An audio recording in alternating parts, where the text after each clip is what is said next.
Վեց բնակարան Հունաստանում, 2 գույք Ռուսաստանի Դաշնությունում, նախկին գլխավոր դատախազ Գևորգ Կոստանյանի նախկին կինը Լիլիթ Կոստանյանը մեղադրվում է 361 միլիոն դրամ օրինականացնելուն օժանդակելու համար։ Գևորգ Կոստանյանը պաշտոնավարման ընթացքում պաշտոնական լիազորությունների չարաշահման եւ կաշառքներ ստանալու արդյունքում ձեռք է բերել ապօրինի եկամուտներ։ Ըստ Հակակոռուպցիոն կոմիտեի պաշտոնյայի հիմնավորվել է, որ 2018 թվականին Լիլիթ Կոստանյանը լիազորագրեր է տվել ամուսնու հետ փոխկապակցված անձին Հունաստանում անշարժ գույք ձեռք բերելու համար։ Բացի այդ, կրկին լիազորված անձի միջոցով Հունաստանի Պիրեոս բանկում բացել է անձնական հաշվեհամար, որից հետո Հայաստանի Հանրապետության բիզնես բանկի իր հաշվեհամարից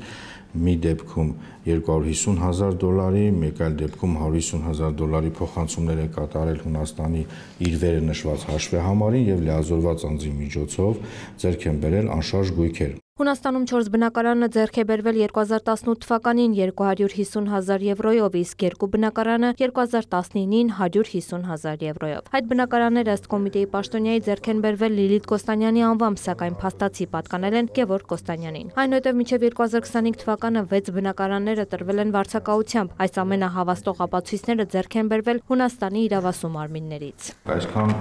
հայտարարություններ են վարձակալությունների վերաբերյալ, ամեն յուրաքանչյուր գույքի վերաբերյալ քննված եւ բոլոր դեպքերում նշված է, որ գույքի սեփականատերը հանդիսանում է Կոստանյան Լիլիթը։ Դրանք տվել վարձակալությամբ յուրաքանչյուր գույքի համար ամսական 200-ից 1000 եվրո վարձավճարի դիմաց։ Ըստ Դավիթ Կոստանյանի Հունաստանի իրավասու մարմիններից փոխօգնության շրջանակում մեծածավալ նյութեր են տրամադրվել, որի արդյունքում հնարավոր է եղել բացահայտել այս հանցավոր սխեման։ Դրվագներից մեկն էլ կապված է Ռուսաստանի Դաշնություն գումար փոխանցելու եւ կրկին լիազորագրի հիման վրա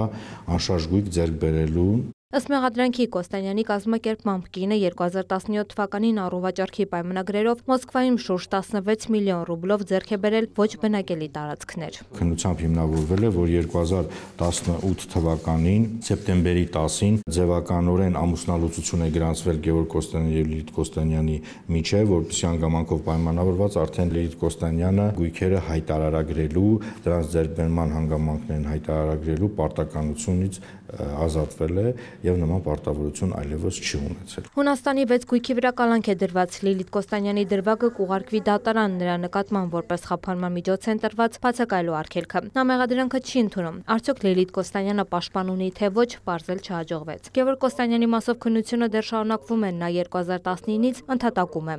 Տաթև Խաչատրյան, Արման Թովմասյան, լուրեր։